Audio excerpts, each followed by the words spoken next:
Né? E um ponto base nesse espaço, ponto base. Eu lembro a definição do grupo fundamental de X com ponto base x0, né?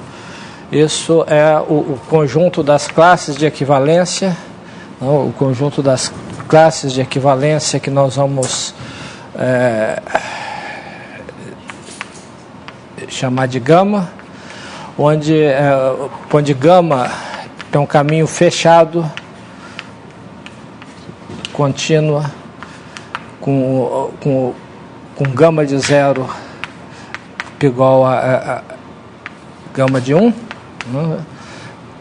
E a relação de equivalência tal que gama pegou a gama linha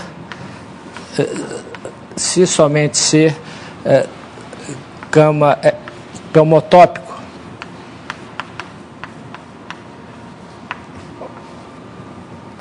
para gama linha relativa para 0, 1. Né? Então esse é o grupo fundamental.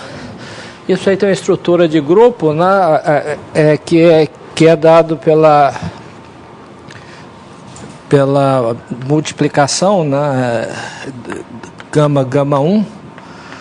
Essa é a classe de equivalência do caminho que a gente chama gama 1, né? Onde esse caminho, né, é o caminho, né, está definido no intervalo 0, 1, que quando T percorre 0 ao meio, ele percorre o gama, e quando T percorre 1 meio a 1, ele percorre o gama 1. Né? Okay? Simplesmente fazendo a mudança de coordenadas aqui. Né? Esse cara aqui, ele, por mudança para fim, aqui a gente tem o gama, e se a gente faz uma mudança para fim desse cara para o 0, 1 de novo, né? Aqui a gente tem o gama 1, okay? Quer dizer, então aqui a gente vem para cá e vai para o gama, aqui a gente vem para cá e vai para o gama linha. Então se prova que isso aí não depende do representante da coisa, e que essa operação é associativa, né, mas em geral não comutativa. Então isso aqui é um grupo, em geral não comutativo. Não comutativo.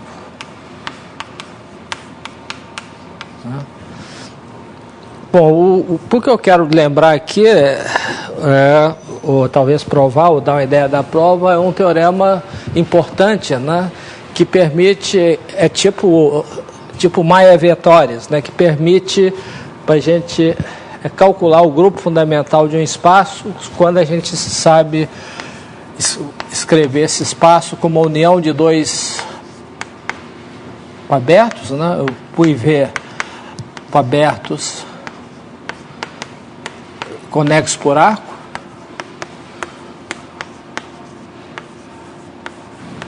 e tal que a interseção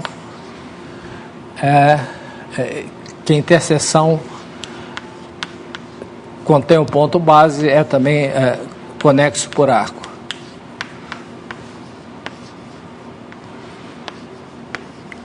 Okay. Bom, então nessas condições a gente tem várias inclusões, né? Deixa eu ver como é que eu chamei aqui. A gente tem uma inclusão, né, que eu vou chamar de IU, né, de π1. Eu vou esquecer o ponto base, que vai ficar fixo aqui. Por interseção a gente pode incluir em U, né? Isso aqui, bom, vou chamar isso aqui de IU, a aplicação induzida pela inclusão, e a gente tem uma inclusão também em V, né? Isso aqui é chamado de pivê, né? Ok? Então, e aqui também a gente tem a inclusão de ambos em π1 de x, né?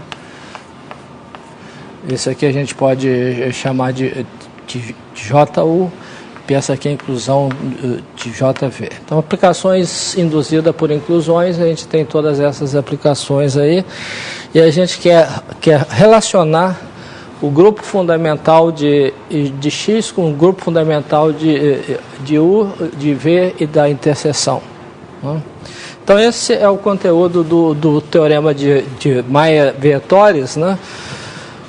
Para enunciar o teorema Mayer-Vietoris Van Kampen, né? E para enunciar o teorema de Van Kampen, eu preciso antes de uma definição, que é a definição de produto livre de grupos, né?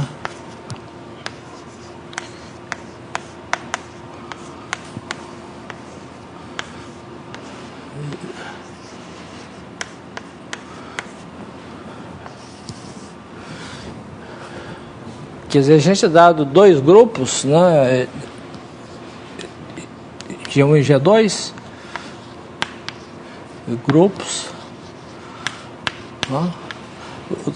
Nós vamos associar um outro grupo que é chamado produto livre dos dois grupos, G1 e G2, né? Onde os elementos de G1 e G2, né, do produto livre em G1 e G2 são palavras, né?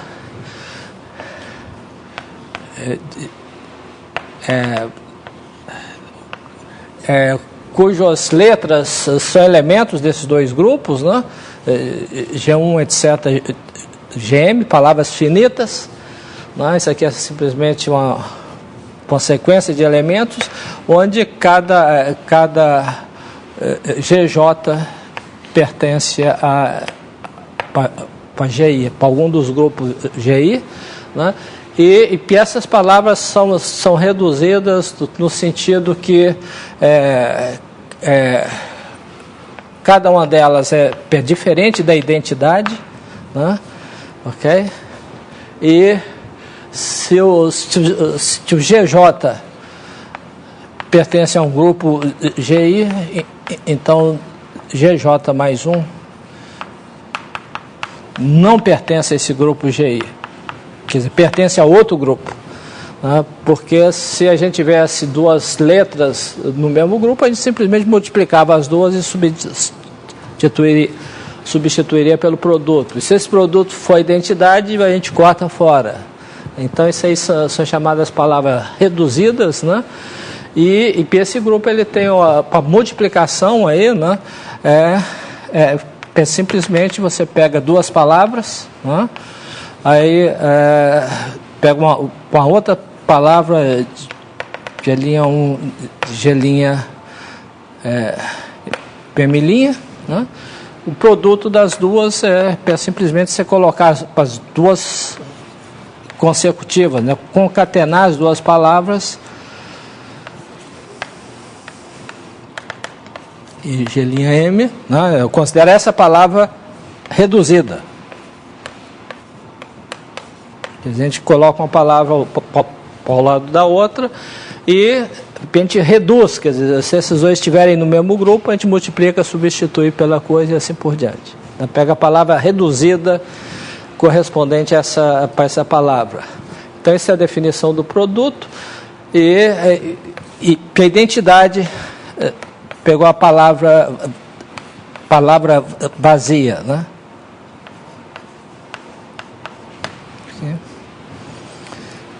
Então, a palavra vazia é a identidade do grupo, e isso aí é obviamente um grupo. Por exemplo, se a gente tem uma palavra como essa, né, o inverso dela seria a palavra escrita ao contrário, né? Porque se a gente concatena as duas, a gente vai ter a palavra vazia, porque as letras vão se... Então, essa é a noção de produto livre de dois grupos, né? a coisa um pouquinho mais sofisticada para provar é associatividade, né?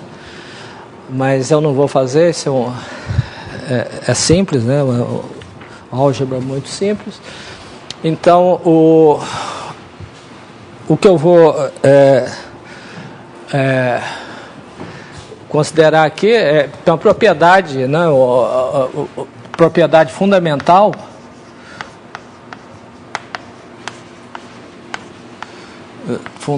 é o seguinte, é que se a gente tem dois grupos, né, e que a gente tem um homomorfismo de G em H, isso é um homomorfismo de grupo,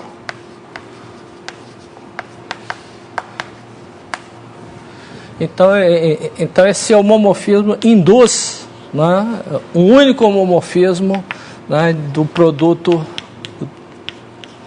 livre dos dois grupos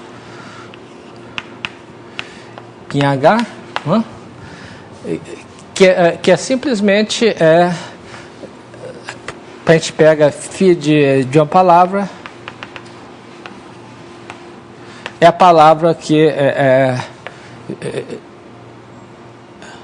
φ I1, né, de G1,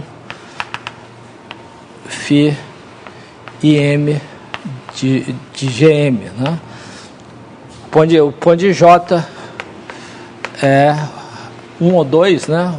1 ou 2 se GJ pertence a G1 ou GJ pertence a G2, não? Okay. Simplesmente a gente olha as imagens e toma o produto dessas imagens, a gente tem um homomorfismo. Então, qualquer homomorfismo de grupo, a gente tem, qualquer homomorfismo dos dois grupos, a gente tem um produto aqui. Ok? Tá? Bom, então aqui a gente tem essa situação aqui, né? A gente tem um homomorfismo desse grupo em π1 de x e tem um homomorfismo desse grupo em π2 de x. Então ele induz,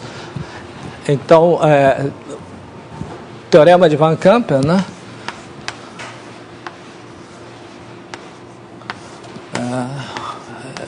De Van Kampen diz o seguinte, a gente considera φ do π1 de U produto livre com π2 de V em π1 de X, o homomorfismo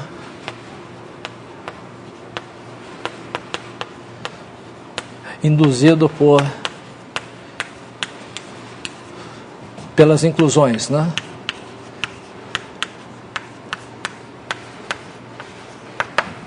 Certo? E o teorema, né? Então, nessas condições, que a gente sabe que ele existe, o primeiro, o φ é sobrejetivo,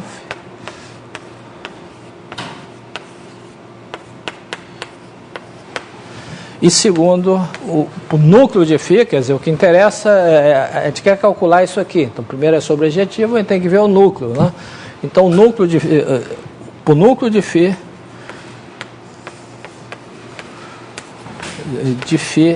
é o subgrupo normal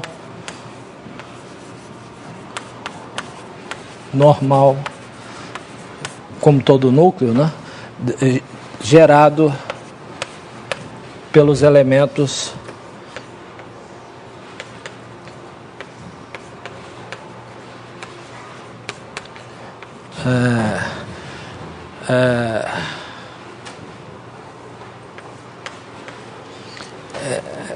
como é que é?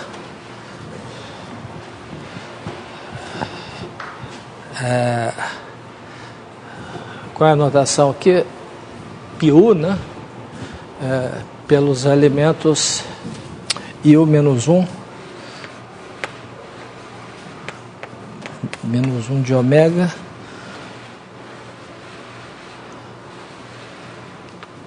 πu de ômega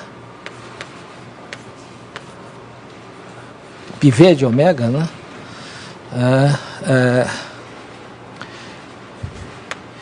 E o U de ômega IV menos 1 de ômega, né? Ômega pertencente a π1 de U interseção V. Okay? Quer dizer, isso aqui é uma palavra de dois elementos, né? Se eu pego um ômega aqui, isso aqui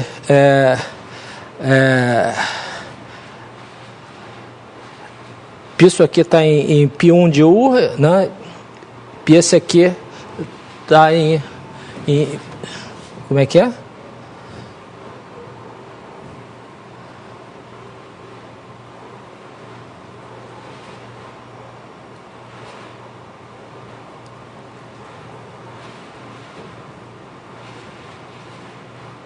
Então, eu quero I1.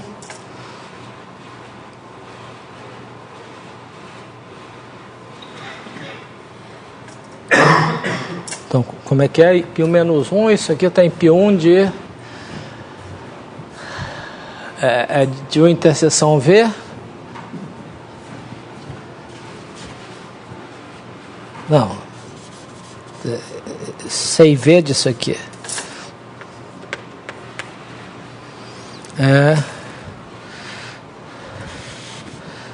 E a mesma coisa para o outro.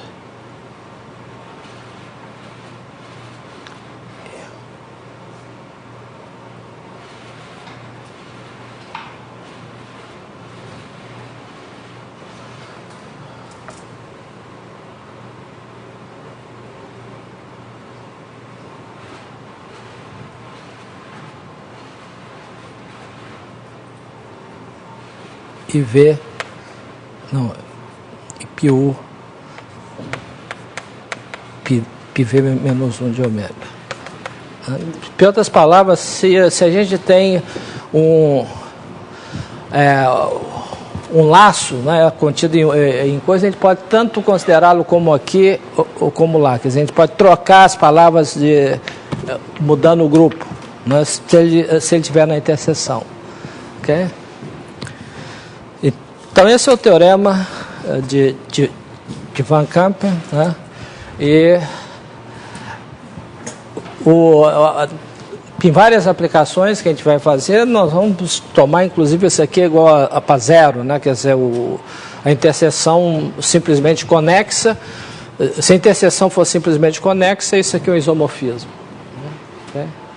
Tá certo? Quer dizer, quando a interseção é simplesmente conexa, a gente tem um isomorfismo. Certo? Então eu vou dar uma ideia da prova desse teorema, mas antes disso deixa eu fazer uma aplicação interessante desse teorema, que é o seguinte. Teorema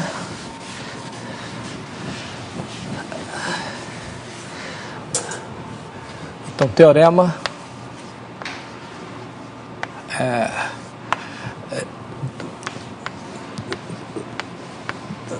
dado um grupo G finitamente gerado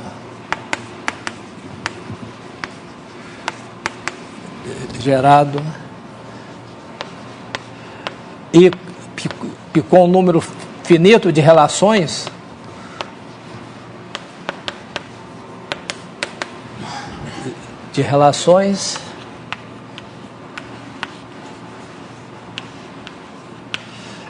existe uma variedade de dimensão 4 compacta, existe variedade compacta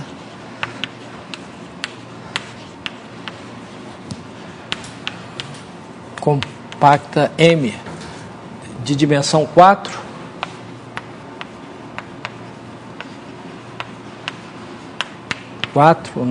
tal que π1 de M pegou a G. Quer dizer, qualquer grupo finitamente gerado e com número finito de relações é o grupo fundamental de uma variedade compacta de dimensão 4. Quer dizer, esse teorema implica em particular, né, corolário dele, existe um teorema de lógica, né, que implica que a gente não pode classificar os grupos. Quer dizer, você não tem, dado um grupo como esse, não existe um algoritmo que permite dizer se uma palavra, né, no gerador, se ela é para identidade ou não. Então, isso implica que você não pode classificar os grupos, logo você não pode classificar as variedades de dimensão 4. Quer dizer, tem variedade demais de dimensão 4. E a demonstração desse teorema é muito simples, né? É o seguinte, a gente começa a considerar PS3 vezes S1, né? Que é uma variedade de dimensão 4. Ok? O P1 dessa variedade é o quê? O P1, isso aqui é simplesmente conexa, o P1 de um produto é o produto dos grupos fundamentais, e esse aqui é Z. Então, esse aqui é Z. Quer dizer, o produto PS3 vezes S1 é PZ. Ok? Então, agora, a gente quer calcular, construir uma variedade cujo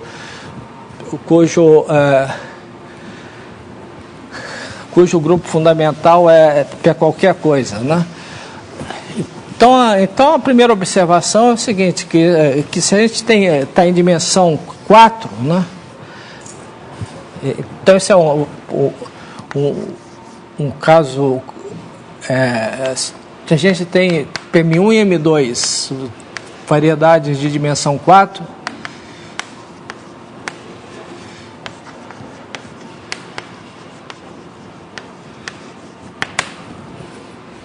né? Então o P1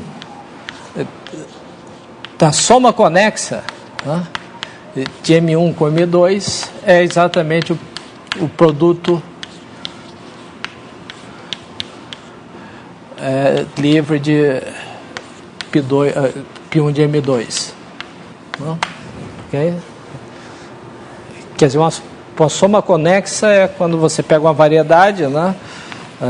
Você pega duas variedades aqui, e aí você tira uma bola de uma, tira uma bola da outra e identifica os dois. Né?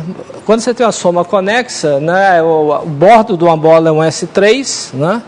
Ok? Então você pode escrever um aberto aqui que vem um pouquinho mais, o outro aberto vai um pouquinho mais aqui, e a interseção dos dois é PS3 vezes o intervalo, que é simplesmente conexo. Né? Ok? Então, nesse caso, a gente tem que M1 soma conexa com M2 é igual a união V, P1 interseção V diffeomorfo S3 vezes 0,1. Isso aqui é simplesmente conexo. Né? Ok? Então o grupo é 0 e portanto, especifica o isomorfismo. Né? Quer dizer, o grupo é identidade e a gente tem um isomorfismo. Ok? Então, se a gente quer produzir um grupo com um número qualquer de geradores, a gente tem simplesmente um grupo livre, né? A gente simplesmente pega a soma conexa de várias cópias de S1. Né? Então, se a gente começa com M igual a PS2 vezes S1 mais S2 vezes S1, né?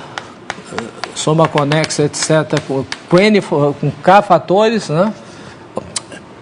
PS3, né? PS3 vezes S1. PS3 vezes S1, né? Então o P1 de M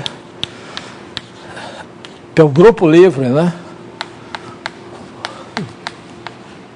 livre com K geradores. Então, posso produzir uma variedade com tal que o grupo fundamental tem um número qualquer de geradores. Ok? Agora eu tenho as relações. Né? As relações, tem uma relação que é entre os elementos os geradores, né? São palavras nos geradores que a gente quer que seja igual à identidade. Né? Bom, isso nesse grupo não tem relação nenhuma, então nós vamos ter que mudar a variedade para introduzir relações. Ok? Mas uma relação é uma palavra que vai ser identidade. Né? Ok? Ora, essa palavra eu posso representar, né? Isso aqui, essa palavra é a classe de homotopia, né? de uma curva fechada nessa variedade. Ok? Ora, mas nós estamos numa variedade de dimensão 4. Né? Ok? Então, essa curva fechada, eu posso aproximar por uma curva que seja um mergulho, de fato. Okay? Então, eu posso supor que gama, né, é, de fato, um mergulho de S1 em M, um mergulho. Ok? Ora, eu tenho um número finito de relações, né? Então, esse gama, eu vou chamar de gama J, esse gama J é um mergulho. Né? Cada um deles é um mergulho, um círculo nessa variedade, né? Que representa essa classe de homotopia, e eu posso supor que, por transversalidade, né, eu tenho um número finito de curva, isso aqui, e duas curvas em dimensão 4 transversais não se intersectam, né? Isso aqui, a interseção é vazia para J diferente de J'. Tá certo? Então, tem esses círculos que representam essas relações. Agora, eu quero mudar as variedades aqui, de modo a tornar esses círculos homotópicos a zero. Ok? Então, o que eu faço é, em cada um desses círculos, eu tomo uma vizinhança tubular, de VJ, então DJ é uma vizinhança tubular desse cara, gama J, né? Eu tenho esses círculos, eu tenho uma vizinhança tubular, com a variedade orientável, tudo, então essa vizinhança tubular, eu posso tomar duas a duas disjuntas, né? E eu tenho que cada uma delas é isomorfo a S1 vezes D3. Né? Tem um tubo em torno de cada uma delas. Tá certo? Mas o bordo de VJ, o que é o bordo de VJ? O bordo de VJ é S1 vezes o bordo de D3, que é S2. Ok? Então, o bordo dessa vizinhança tubular é S1 vezes S2. Tá certo? Mas S1 vezes S2, isso também é o bordo, né, de D2 vezes S2. Tá certo? O bordo de D2 vezes S2 é a mesma coisa.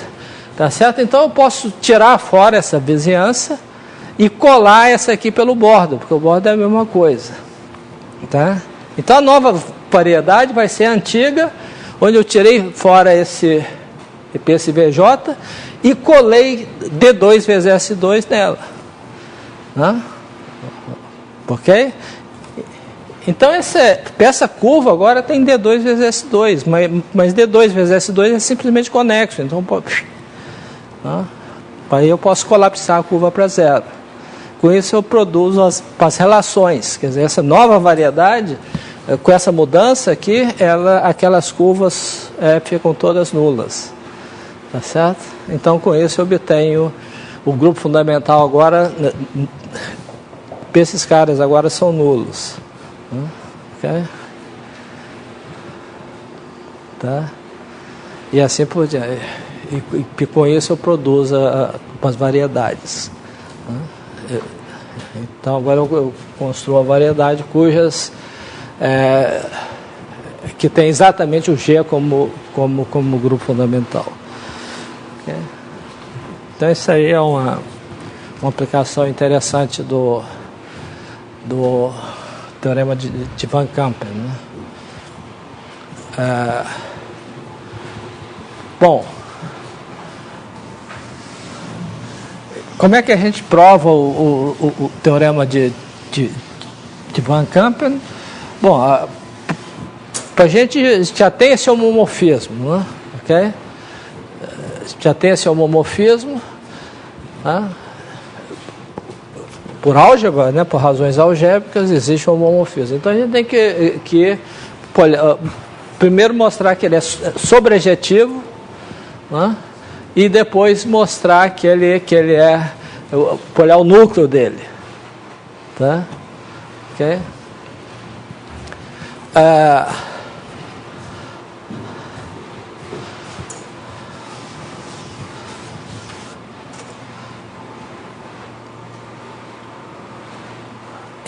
Então demonstração.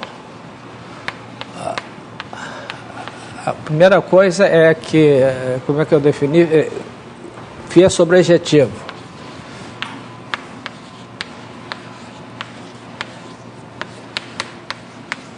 Bom, isso aqui é parecido com o argumento da Maia Vietoris, né? Quer dizer, a gente tem o quê? A gente tem o ponto x0 aqui, né? E a gente tem um elemento, uma classe de homotopia de um caminho fechado em x, né? Então esse caminho que está o x, né? Que está a interseção, então esse caminho é um caminho fechado que passeia na união dos dois. Então a ideia aqui é o quê? A ideia aqui é pegar esse caminho, né? E dividir em pedaços, como Maia Vietoris, onde cada pedaço seja um caminho contido em apenas um elemento aqui. Então, por exemplo, esse caminho não dá certo porque por enquanto ele está em U, mas aqui ele sai de U. Ok? Então eu corto o caminho aqui. Bom, esse caminho ele agora estava em V, né? Agora ele está em U. Ele pode vir até aqui, mas aqui ele vai sair de novo. Então eu posso cortar ele aqui. Ok? Não, aqui não.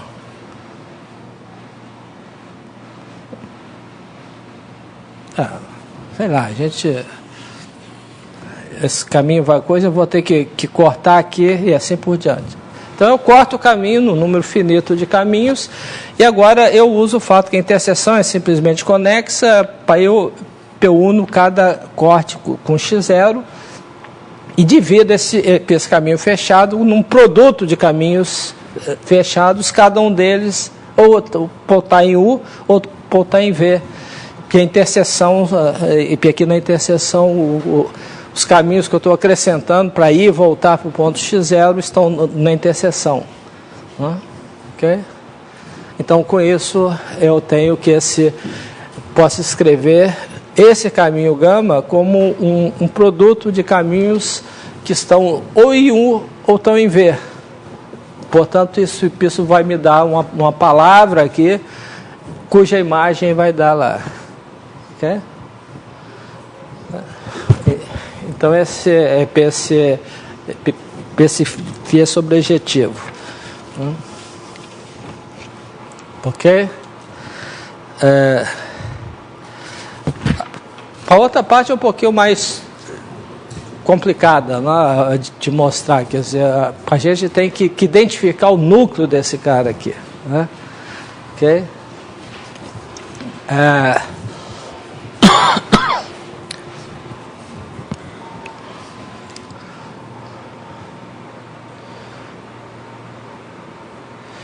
Então, para isso a gente precisa de uma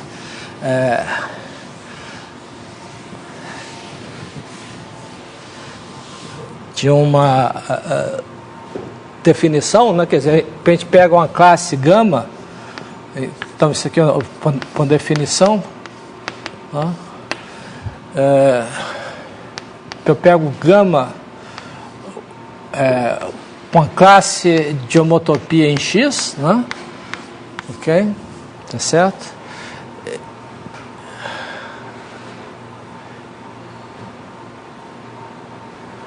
Então,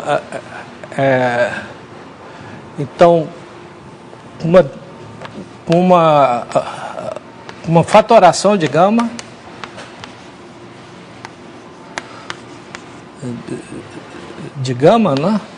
né, com a identidade, né, do tipo gama igual a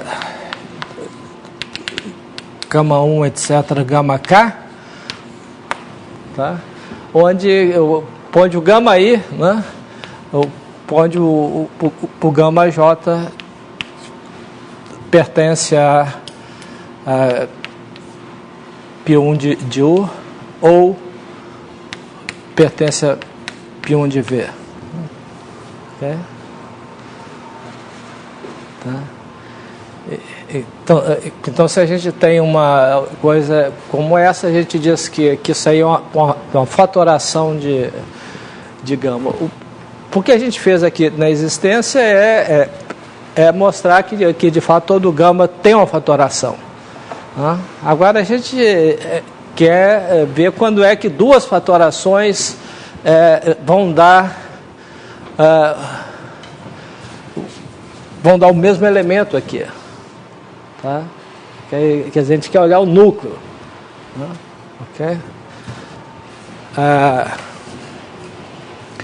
Bom, então para isso a gente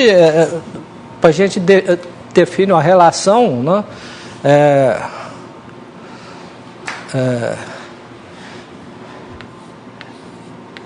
Então,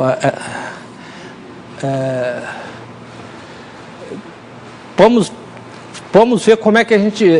Então, definição, eu digo que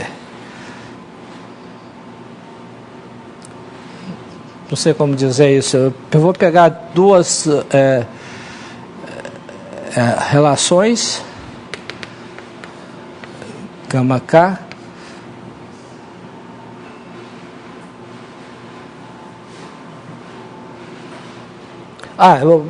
eu vou definir uma relação de equivalência, tá?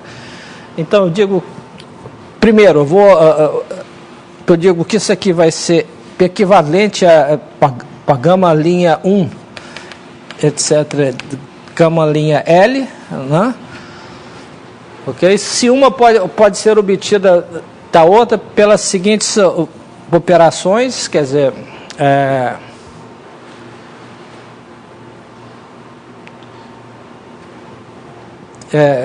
eu substituir o gama pi gama j por gama i gama j, tá? Se os dois estiverem, né, gama i gama j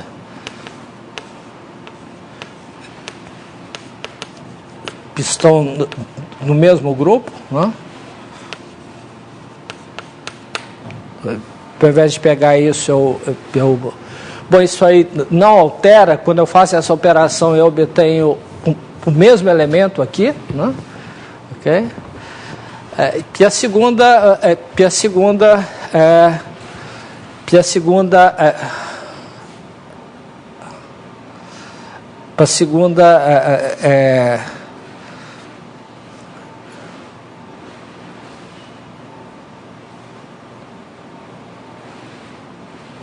essa é a primeira. E a segunda coisa é que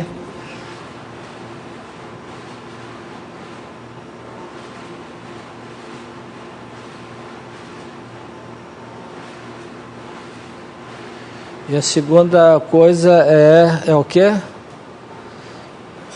A segunda coisa é que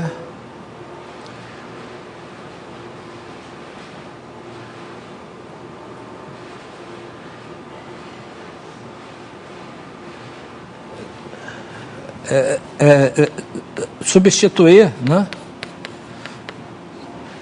gama I por o quê? Bom, esse gama I tá num ou no outro, né?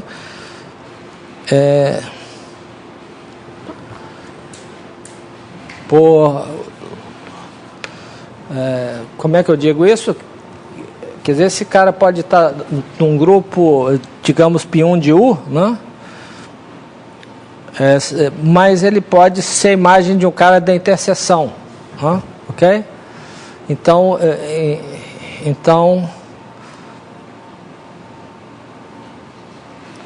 por πV de ômega, né?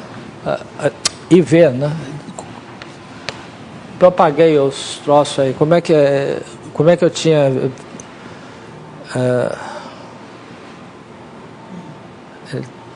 tá em gama e pi. Como é que é o negócio? A interseção é J, né? JV de ômega C πV de ômega e gama I, né? Para aquela inversa, quer dizer, se esse gama I está na interseção, quer dizer, ele é a imagem de alguém da interseção, PU, né? Digamos que ele esteja em P1 de U, mas que de fato ele possa ser representado por um cara da interseção. Então ele é o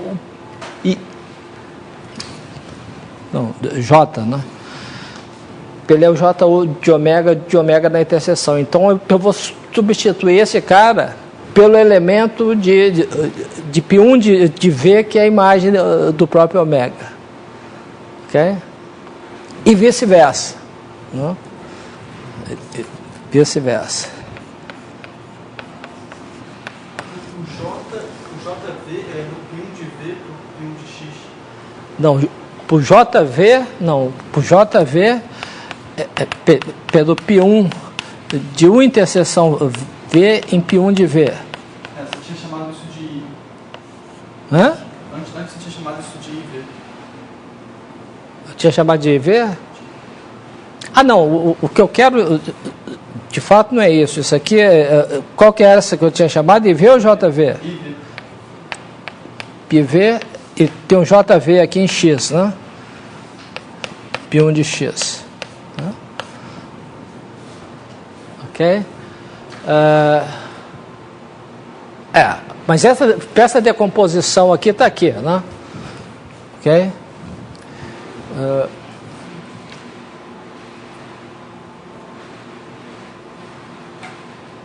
Isso aqui tá quer dizer, esse gama está aqui, mas eu estou esquecendo de usar as inclusões aqui. Quer dizer, eu estou escrevendo o gama como um produto de inclusões de caras que estão em P1 de 1 ou em P1 de V. E aqui eu estou substituindo um cara pelo correspondente dele no outro grupo, né, desde que ele esteja na interseção. Né? Ok? Quer dizer, se o cara tiver uma imagem aqui, então eu tenho uma outra imagem aqui por P1 de U, aqui, né, por U. Quer dizer, se o cara tiver aqui, né, for a imagem de alguém aqui, né, eu substituo pela imagem desse cara aqui. Né, e vice-versa. Quer dizer, se tiver o cara aqui que é a imagem de alguém, eu posso substituir esse por esse. Ok? Tá certo? Então, mas isso não dá uma relação de equivalência, e eu digo que as caras são equivalentes se tiver uma família finita, né, de cada um cada um equivalente ao seguinte para dar transitividade. Ok? Tá? Então é isso que a gente tem, e o que tem que provar é que se a gente tem duas fatorações, né, de um mesmo elemento de π1 de x, elas são equivalentes. Tá certo? Em outras palavras, o núcleo, quer dizer, dois caras aqui, duas palavras aqui que dão a mesma coisa aqui em π1 de x, né, elas vão ter essa propriedade aqui, quer dizer, eu posso levar uma na outra por um número finito de transformações desse tipo e um número finito de sequências de palavras. Ok? Certo? Bom, então esse aqui tem que provar e de fato o que a gente faz para construir essa coisa aí, entre essas duas palavras, a gente pega dois caminhos, né? Vão esquecer as classes de equivalência, vão olhar caminhos, né? Então a gente tem uma decomposição em K caminhos, né? E a gente tem uma homotopia, né?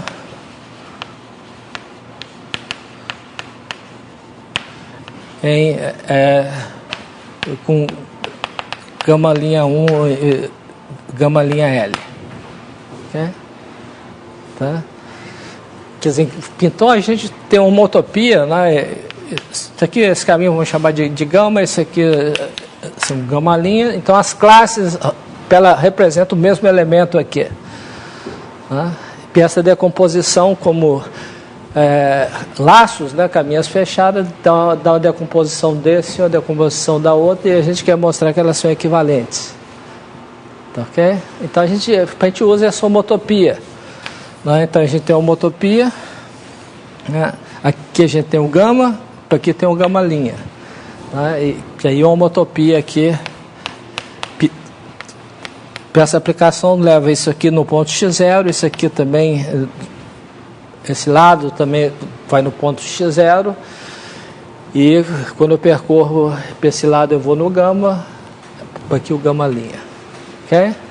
Então o que a gente faz é o seguinte, bom, então tanto o gama e o gama linha estão decompostos aqui em uns certos pedaços que são essa fatoração aqui.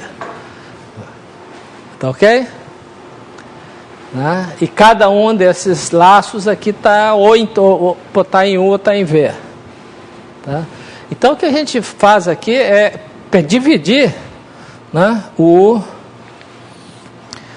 esse retângulos em pedaços aqui, né, e em retângulos menores aí, tá? De modo que a imagem por F de cada quadrado desse caia ou em U ou caia em V. Né? Isso a gente pode fazer porque pré-imagem de U e V dá uma cobertura desse retângulo, né? E basta que esses retângulos pequenos sejam menores que o número de Lebesgue da cobertura, eu estou feito. Tá? Eu posso refinar isso aqui de modo que as subdivisões antigas também sejam parte dessa divisão. Então a propriedade agora é que esse retângulo aqui ele está dividido em subretângulos, né, com a propriedade de que cada retângulo desse cai inteiramente por F, né, dentro de um curvo. Né, ok? Que cada curva, você pega uma curva qualquer que vai desse lado para esse lado, se eu compõe com F, eu tenho um caminho, um laço em X em torno de x0. Né? Tá, ok? Que essa homotopia aqui entre entre o gama e o gama' aqui. Certo? Então a ideia aqui é decompor esse caminho, construir uma família de caminhos aqui que nós vamos decompor, fatorar, e mostrar que cada fatoração vai ser equivalente à fatoração seguinte. Então a ideia a gente evidentemente começa com gama, caminho gama, né? O outro caminho que nós vamos considerar depois de gama é um caminho que começa aqui. Então ele simplesmente faz isso, ele continua como gama e cobre mais esse quadradinho aqui. Então ele vai desse ponto a esse aqui por F. Né? E em seguida a gente pega um caminho que coincide com esse aqui, mas aí cobre mais um quadradinho, etc. Né? Ok? E assim por diante. Se a gente pegar o caminho que começa por aqui, né, os caminhos anteriores, digamos, já cobriram todos esses retângulos. Então a gente vai pegar esse cara aqui que cobre mais um aqui. E assim por diante. Então a gente tem uma família de caminhos, né, que vai de gama a gama'. Cada um é obtido a partir do outro, contornando apenas um retângulozinho. Ok? Tá? Bom, então a gente vai usar esses pedaços aqui, né, para escrever uma decomposição aqui desse caminho. Então a gente vai ter uma sequência de decomposições. Tá certo? Ora, mas esses caminhos parciais aqui, eles não são caminhos fechados, tá certo? Tá? Porque eu estou usando simplesmente a homotopia. Então eu tenho que olhar para os vértices aqui. Né? Para cada vértice aí, eu tenho que fechar isso aqui. Né? Ora, mas esse retângulo todinho, ele cai dentro de um elemento da cobertura. Né? Ou pode cair na interseção também. Né? E, portanto, a imagem de cada vértice vai dar, né, um ponto em X, que está em U ou em V ou na interseção, e tem um ponto X0, eu posso escolher um caminho especial que vai de X0 a X. Né? Então eu posso olhar esse caminho fechado, né? Então esse ponto, digamos, é esse aqui, então eu escolhi um caminho, esse outro ponto já é outro ponto aqui, eu escolho um caminho para cada coisa dentro do aberto que o retângulo estiver, né? E aí esse caminho aqui eu vou olhar como caminho fechado aqui, que vai por aqui, vai por ele e volta por aqui, né? E assim por diante. Né? Então cada um desses escadinhas aqui, ela dá uma decomposição, né, desse caminho aqui como um produto de caminhos fechados, né? Cada um desses caminhos dentro ou de U ou de V. Ok? Você vai trocar aquele caminho aqui por esse retângulo? Você vai trocar esse caminho aqui? Cada um deles, né? Esse aqui também. Por esse caminho triangular ali. Você vai trocar por esse caminho triangular. Esse caminho aqui, né? A justaposição desse caminho com esse caminho, com esse caminho, com esse caminho, com esse caminho, com esse caminho. Né? Ok? Então eu vou substituir cada lado aqui por esse aqui, ó, por esse caminho fechado.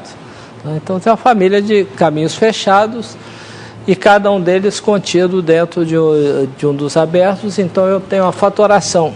Né? Bom, agora é fácil comparar um com o seguinte, porque só tem um retângulo de diferença. Né? Então a gente prova que cada um deles, quando você passa de um para o outro, quer dizer,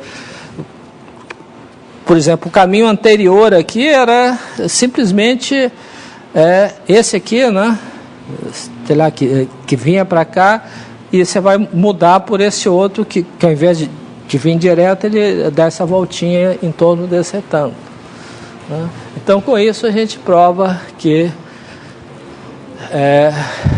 cada um é equivalente ao seguinte, nesse sentido aqui, eu posso obter por uma mudança, por uma homotopia, né, dentro desse retângulo aqui, por exemplo. Né? que a homotopia é dado pelo próprio F aí dentro daquele retângulo, leva um no outro. Né? Ok? Bom, então com isso a gente prova o teorema aqui. Essa é a parte mais delicada da demonstração. Mas com esse teorema a gente pode provar um monte de resultados e calcular muitos grupos fundamentais, né? Quer dizer, então é um teorema importante. Bom, a outra coisa que eu quero discutir é a relação entre o grupo fundamental e o grupo de homologia.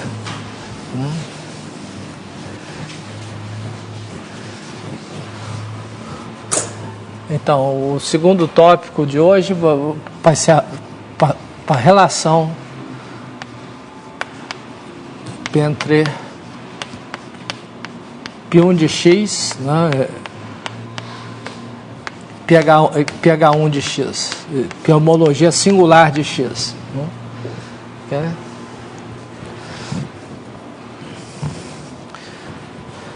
Bom, então, se a gente tem um caminho, né, um caminho fechado, né, em X, um laço, gama de 0 igual a gama de 1 igual a x0, né? Esse laço aqui a gente pode olhar como gama é um simplexo de dimensão 1. Tá? E mais ainda, ele é um ciclo, né? O bordo de gama como um simplexo é igual a 0. Né? Porque o bordo de gama é gama de 1 menos gama de 0. Né? Isso aqui é igual a gama de 1 menos gama de 0 igual a 0. Tá certo? Então cada laço aqui nós associamos um ciclo, né? Okay? Que é portanto, tem uma classe de equivalência de coisa. Bom, então a primeira coisa que a gente tem que observar aqui é o seguinte, que se a gente tem dois laços homotópicos, né, os ciclos correspondentes são homólogos. Né? Então nós vamos dizer, notação, né? Eu vou chamar aqui que gama é homólogo para gama linha, né? Homotópico, né? Somente se existe F, né, de 0,1 V01 em X, uma homotopia que faz isso, né? Faz o gama linha X0, X0. Leva isso aqui no X0, isso aqui no X0, isso aqui no gama, isso aqui no gama linha.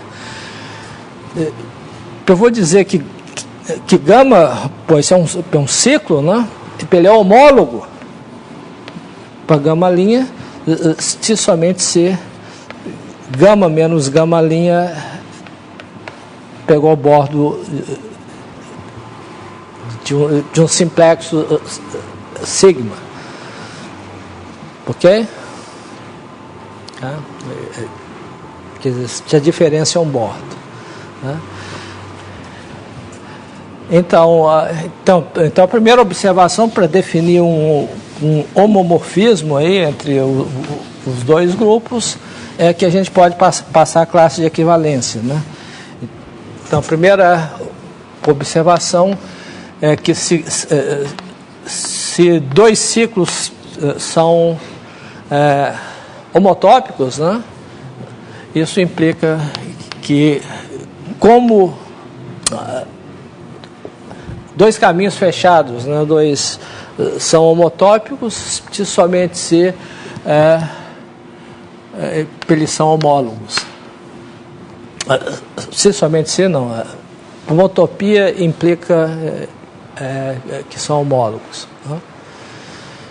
Quer dizer, em outras palavras, se a gente tem uma homotopia aqui, né, um F, então a gente tem uma aplicação daqui, isso aqui vai ser o gama, o gama linha, né?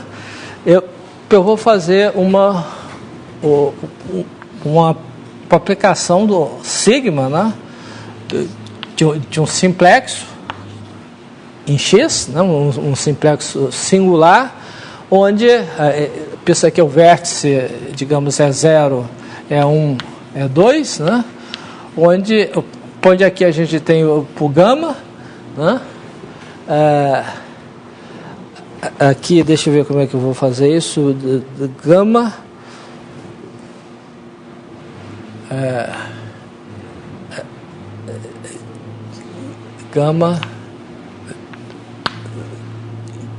gama linha, e aqui eu vou colocar tudo isso em x0. Se eu tenho um simplexo, bom, aqui o gama, vamos orientar isso aqui, quer dizer, essa homotopia, né, dá uma transformação daqui para x desse quadrado, eu quero, a partir dessa homotopia, construir um simplexo com essa propriedade. Que aqui a gente tem a gama, aqui é gama linha e aqui é x0, né? Usando F, né? Então a ideia aqui é simplesmente você colapsar isso aqui, né? E esse lado vai chegar nesse, esse aqui vai colapsar, então aí você vai ter o gama linha e o gama, ok? Em outras palavras, eu posso pegar um ponto qualquer aqui Q, né, que eu quero calcular a imagem de Q, né, como é que eu calculo a imagem de Q? Eu posso olhar a seguinte coisa, eu pego esse ponto aqui, né, vou chamar esse ponto de Q', né, então esse Q' é um ponto que está entre E1 e E2, né? Okay? Então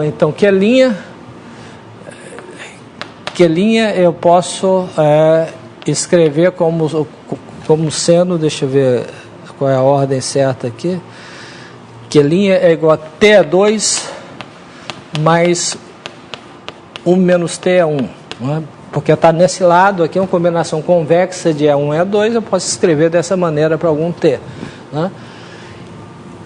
Que dado Q', o Q é uma combinação convexa de Q' com E0, né?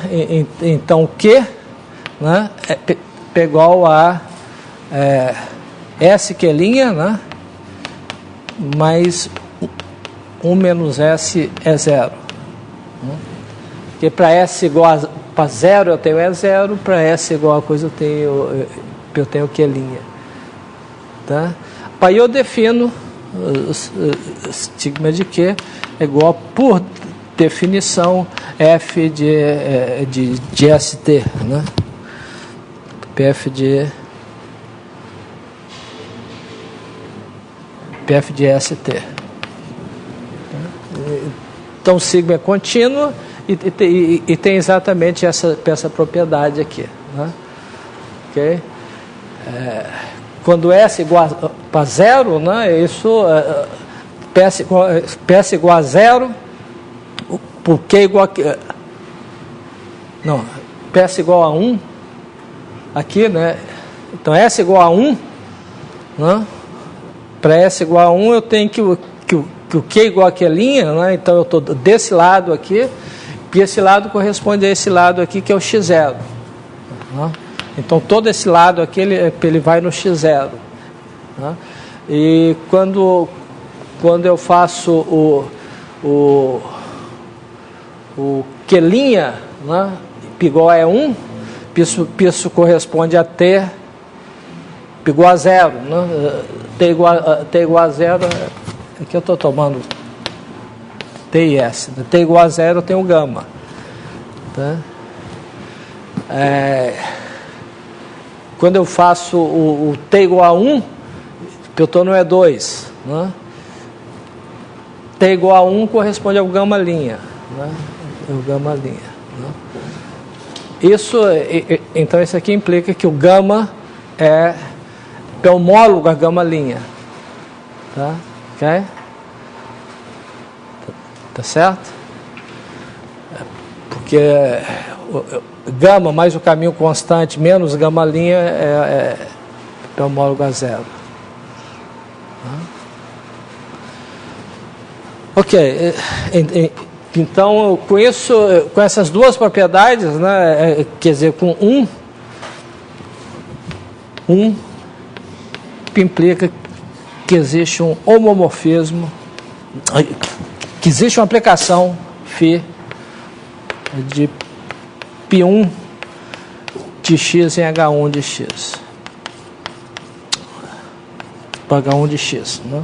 Que a classe de gama aqui, né, associa a... Bom, agora a gente tem que usar uma outra notação para homologia aqui, digamos que a classe de homologia de gama, do ciclo gama. Ok? Então essa aplicação está bem definida porque dois caras homotópicos, os correspondentes são homólogos. Bom, a segunda coisa é mostrar que ele é um homomorfismo. Então a segunda coisa é que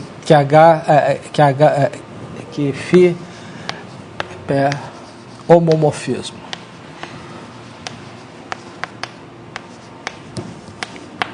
Tá certo? Quer dizer, a gente quer provar que um produto, né, vai numa soma. Ok? Tá? Em outras palavras, a gente quer construir um simplexo com a seguinte propriedade. Então a gente tem um E0, P1 é 2, né? A gente quer construir um simplexo sigma aqui, né, que você tenha aqui,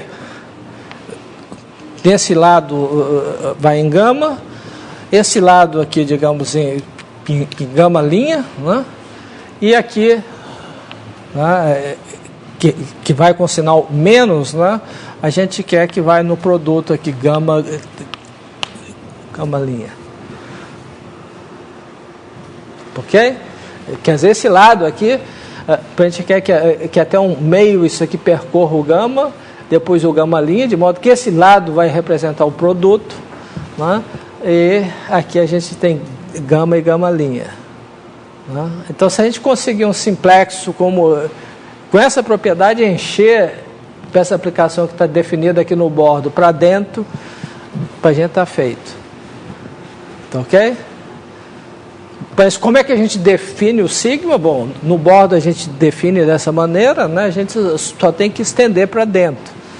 Como é que a gente estende para dentro? Bom, a maneira de estender seria o seguinte: você pega esse segmento aqui do simplexo, levando esse ponto nesse ponto, né? Esse ponto aqui ele vai no x0, né? Esse aqui é o x0, né? Cada vértice vai no x0 também, né?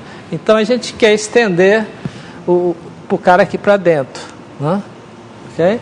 Então a gente simplesmente estende da seguinte maneira: nesse segmento aqui a gente põe o gama, né? E nesse outro segmento o gama linha, né? Quer dizer, a gente reparametriza de maneira afim esse segmento para o 0, 1 e compõe com gama, e idem aqui por isso a gente estende tudo. E quando a gente chega para cá, a gente se aproxima do gama aqui, né? E quando a gente...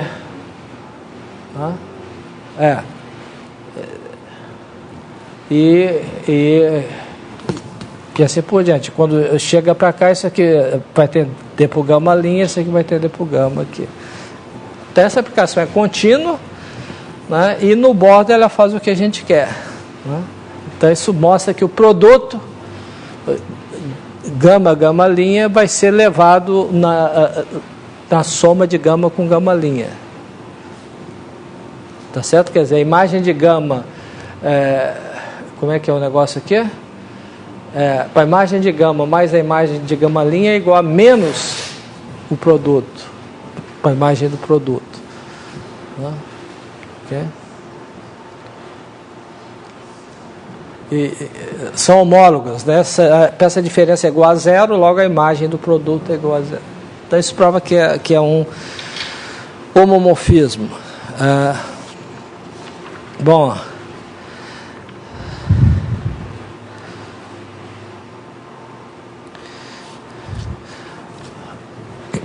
então a terceira parte a gente quer mostrar que é um isomorfismo, né?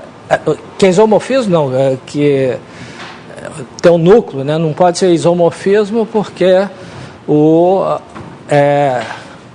H1 é comutativo e o outro não necessariamente. Então, como o H1 é comutativo, esse φ tem que ter um núcleo, né? Porque o comutador é elevado no zero. Né? Quer dizer, o núcleo de π contém um comutador. O que a gente vai provar é que ele é exatamente o comutador e que é sobrejetivo. Então, a próxima etapa é mostrar que φ é sobrejetivo.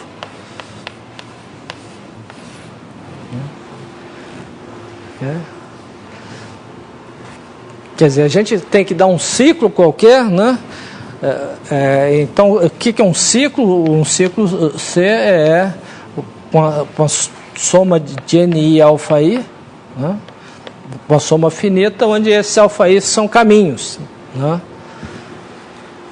Ok? E ele é um ciclo, né? Um ciclo significa que zero é igual ao bordo de Z, é igual a soma em I, né? De NI. O bordo de alfa I é simplesmente alfa I de 1 menos alfa I de 0. Okay. Tá certo? Então a gente tem uma coisa que um ciclo aqui, o que a gente quer produzir agora é um caminho fechado, cuja imagem vai dar esse ciclo aí. Okay? Ora, esses caminhos alfa I não são fechados, então a gente tem que fechar esses caminhos. Né? Então a gente tem que construir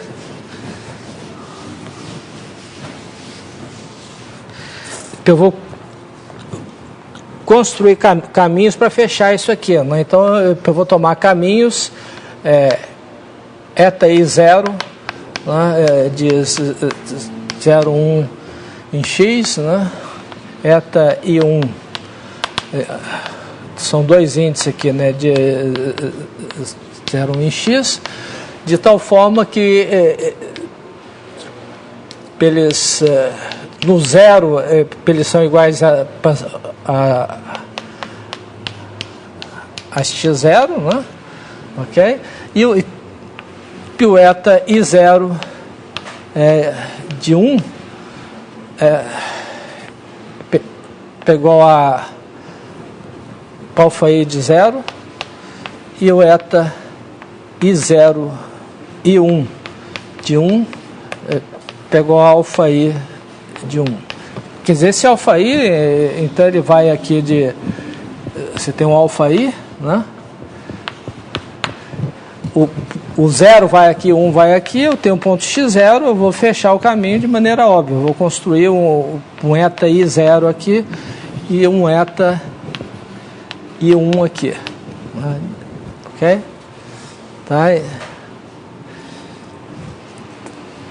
Tá certo? Mas eu não quero uma coisa totalmente arbitrária aqui, né? Porque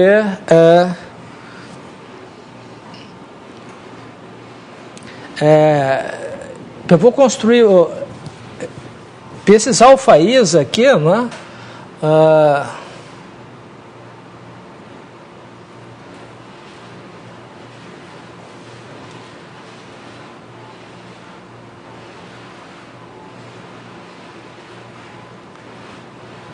A priori, né, eu podia ter um outro alfa J, né, aqui, por exemplo, né, com ponto inicial aqui. Então, para esse outro αj, eu não vou definir, o eta j de 0 vai ser igual ao eta i de 0. Vou construir um caminho para cada ponto inicial só, né? E um caminho para cada ponto final. Quer dizer, se dois caminhos nessa família que tiverem os mesmos pontos inicial no mesmo ponto final, eles vão ter, o caminho correspondente vai ser o mesmo aqui. Okay? Quer dizer, em outras palavras, esses caminhos eu vou construir com essa propriedade mais uma outra propriedade que é eta ij de 1 igual a eta lk de 1. Não. Tem ij.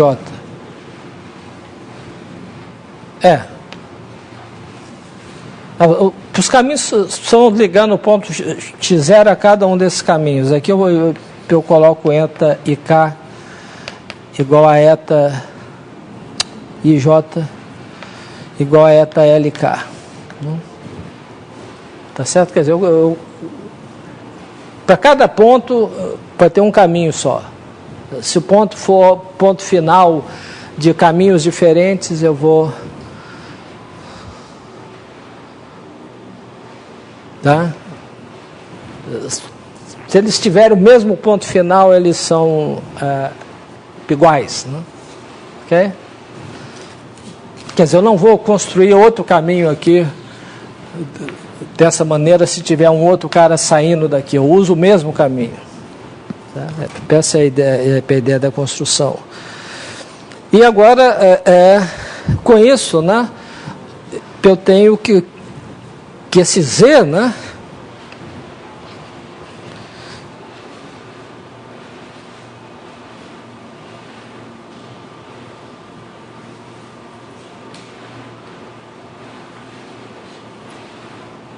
como é que é?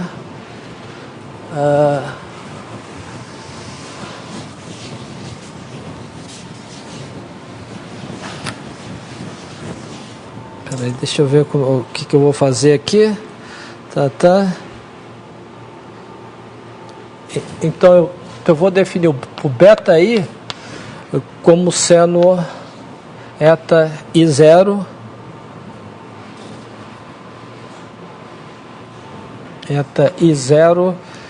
alfa i mais, né, alfa i menos beta i1, né? Okay? Quer dizer,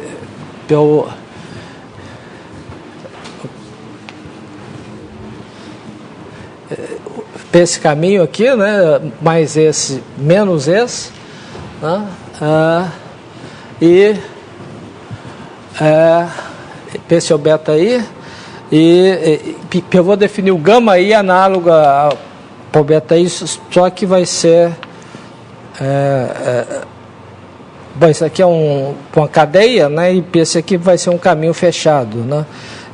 Beta i0 alfa i beta i1 para menos 1.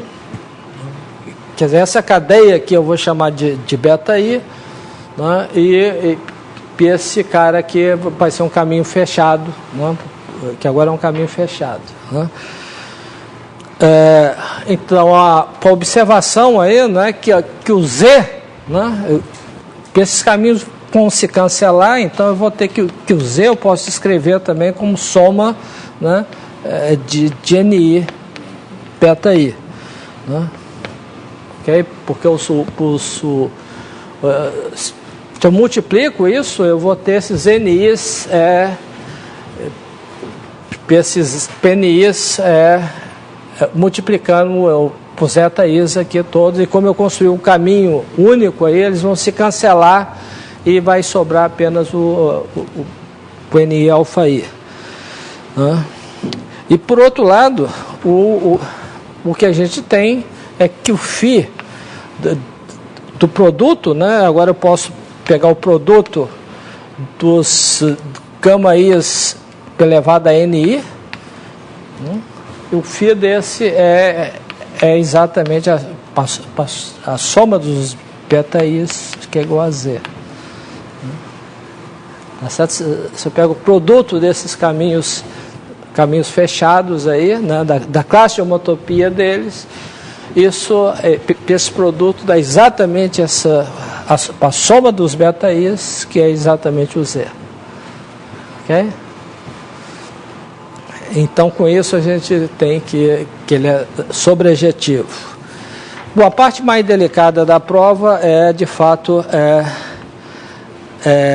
mostrar que isso aí que o núcleo é o computador, né?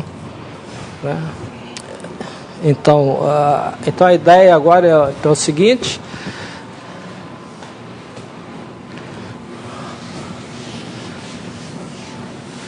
a gente precisa de um critério para saber quando é que o núcleo está no computador, né? Então a gente vai pegar um caminho fechado, né?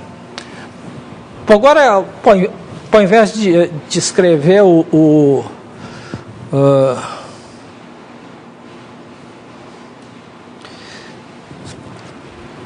caminho, né, como eu tomei aqui, em geral, né, se eu decomponho como um produto elevado a NI.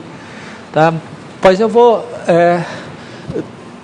decompor de outra maneira, que é equivalente, que é o seguinte: eu pego um caminho do tipo alfa-i elevado a epsilon-i, onde esse epsilon-i é mais ou menos 1. Né? A ideia aqui de escrever dessa maneira é que eu não estou supondo que os alfa-i's sejam distintos, eles podem se repetir. Né? Se eu tiver NI aqui, eu ponho alfa-i mais 1 igual a alfa-i até NI vezes, assim por diante. Né? Então eu posso sempre escrever dessa maneira, onde os epsilon-i é mais ou menos 1. Ok? Bom, então associado a para esse cara aí, eu vou associar, vou pegar o seguinte, vou definir o πi como conjunto dos J's, né, dos índices J's aqui, tal que alfa-j é igual a alfa-i. Como eu disse, esses alfa-i's podem não ser disjuntos, né? Então eu considero o conjunto dos caras onde eles coincidem, o conjunto dos índices onde o alfa-i é igual ao alfa-j. Né? Bom, e agora eu vou definir o expoente, quer dizer, ao invés de... Eu vou definir o expoente de alfa-i como sendo simplesmente a soma, né, dos epsilon j quando com j pertence a I índice I. Né? Okay? Então isso aqui é uma soma de mais ou menos uns, dá o que der aí. Isso aqui eu vou chamar do expoente do alfa-i. Né? Tá, ok? Observe que se eu escrevesse dessa maneira, não seria exatamente o NI, porque esse gama I podia se repetir e de repente aparecer um outro alfa-i igual na frente. Então tem que somar todos eles. Okay? Quer dizer, a gente está somando todos os expoentes dos fatores iguais a alfa-i. Tá? Okay? Então é claro que se eu pegar um J índice, o expoente de alfa-j é a mesma coisa. Não? Isso aqui é igual para expoente de alfa k, para todo k pertence a IJ. Índice I. Né? Quer dizer, eu estou associando para cada fator distinto aqui um inteiro, positivo ou negativo, que é a soma desses caras.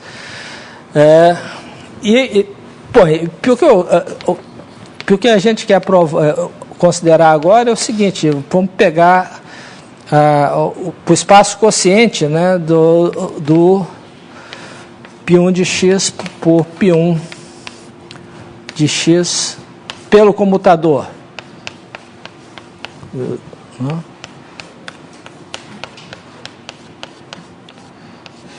Pega o subgrupo normal gerado pelos comutadores, pega o quociente e aqui você tem a aplicação quociente.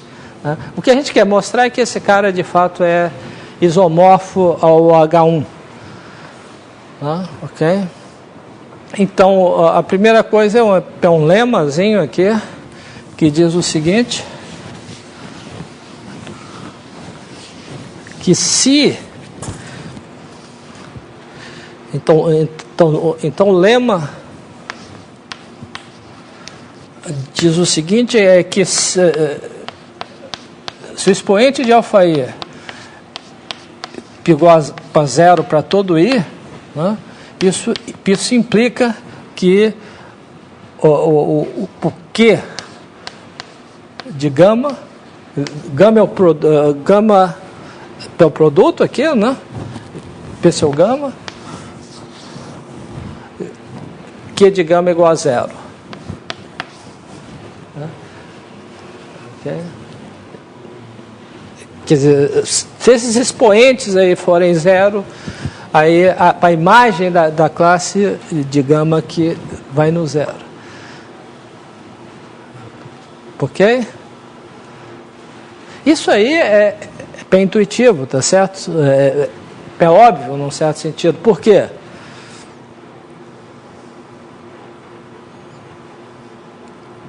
Porque essa aplicação quociente aqui, né, ela é um homomorfismo.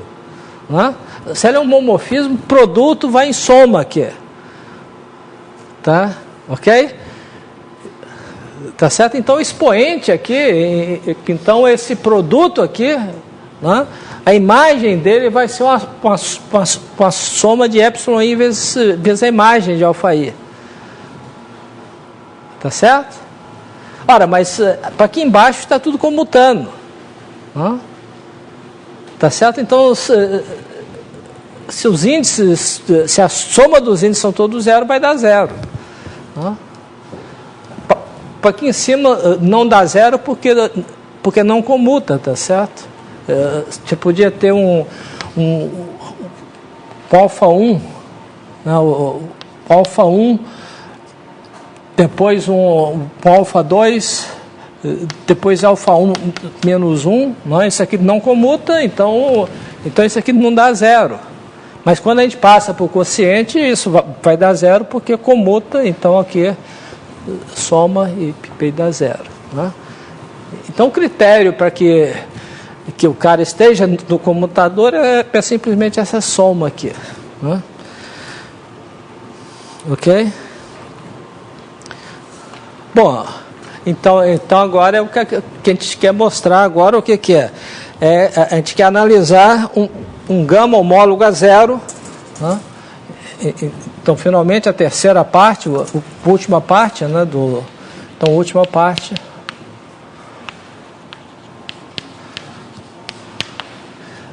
A gente tem que pegar um gama homólogo a zero.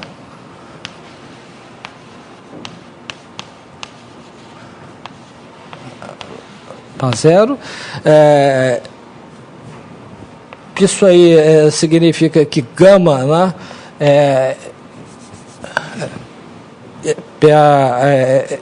o bordo, né, de uma soma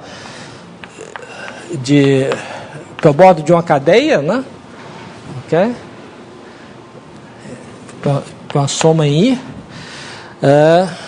I,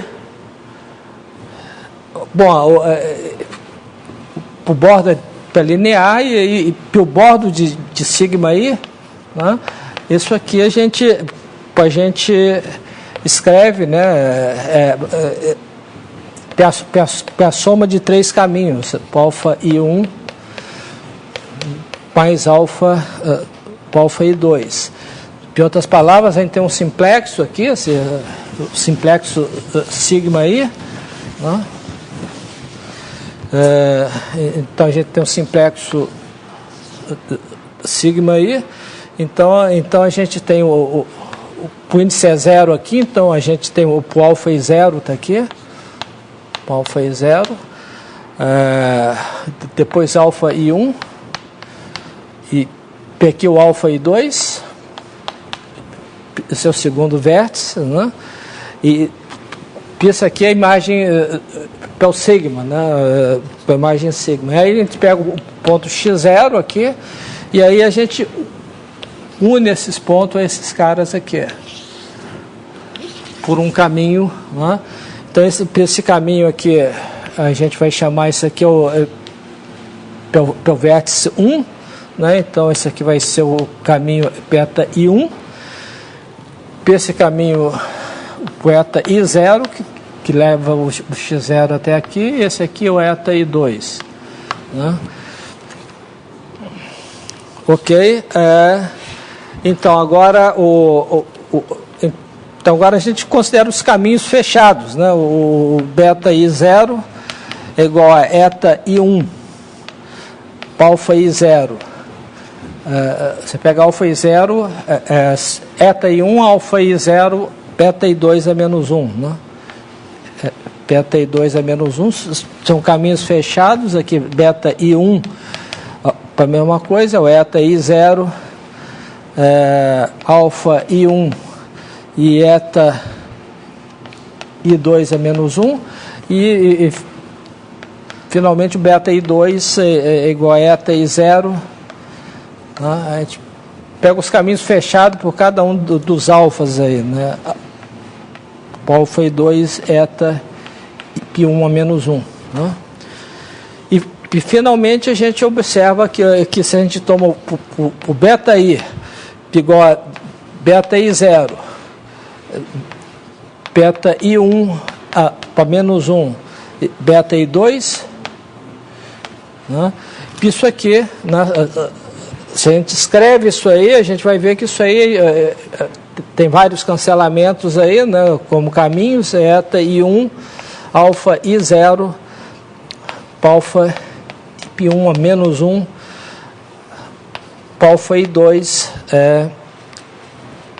beta I1 a menos 1, né? Ok? Quer dizer, a gente vem para cá, percorre esse caminho aqui, depois volta para cá, né? Agora isso é homotópico a zero, né? Então isso aqui é homotópico a zero, é homotópico a x0, relativamente a 0,1, né? Okay? Então esses beta I's aí são todos nulos, né? Portanto o produto de beta I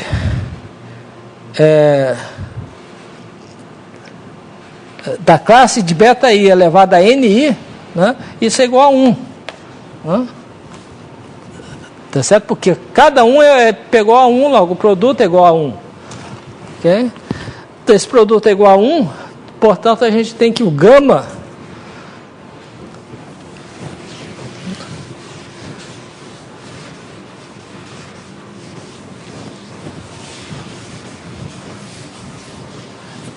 então, se a gente olha para...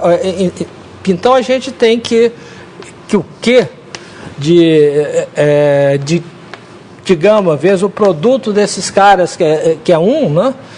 Que o Q de gama, que é igual a Q de gama π de beta I elevado a NI para menos 1, porque isso aqui é igual a 1, isso é a mesma coisa que o Q de gama. Isso aqui pegou a zero. Pegou a zero por quê? Porque os coeficientes aqui todos são nulos, porque o gama, né, pegou a essa soma aqui, né, e os coeficientes de beta. Aí a gente usa o lema, né? Simplesmente a gente soma os coeficientes todos aí, e quando a gente subtrai aqui esses dois, vocês veem que a soma dos coeficientes tem que dar zero, porque aqui dá zero, né? Então a soma dos coeficientes dá zero, portanto a imagem desse cara é zero. Mas a imagem desse cara é exatamente a imagem de gama, tá certo? Portanto, se a gente pega o núcleo, né, alguém que vai no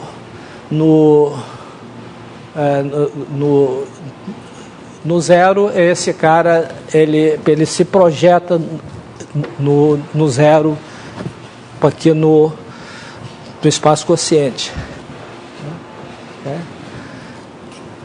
Tá certo? Portanto, a aplicação induzida, quer dizer, em outras palavras, a gente tem uma aplicação, tem duas aplicações aqui, né? Tem a aplicação de π1 de x, pH1 de x, que é comutativo, né? E tem uma aplicação que eu chamei de Q aqui, de π1 de x sobre o computador.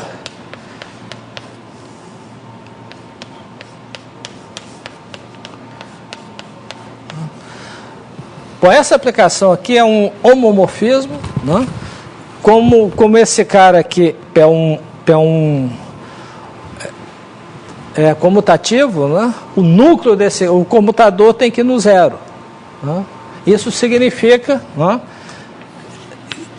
que existe essa aplicação Q' daqui para cá, né? Tá certo? Porque o núcleo desse cara contém o comutador. Então ele baixa para cá. Porque a gente provou lá que a última prova é que se alguém vai no zero aqui, ele baixa do zero. Então ele está no computador. Então esse Q' é bionívoco. Então é bionívoco e sobrejetivo, é isomorfismo. Então Q' é isomorfismo.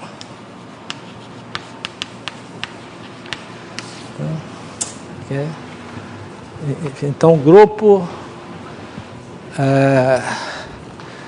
o núcleo desse homomorfismo é exatamente o comutador, e portanto a gente tem Bom, então na próxima aula eu vou falar um pouco sobre grupos de homotopia de dimensão maior.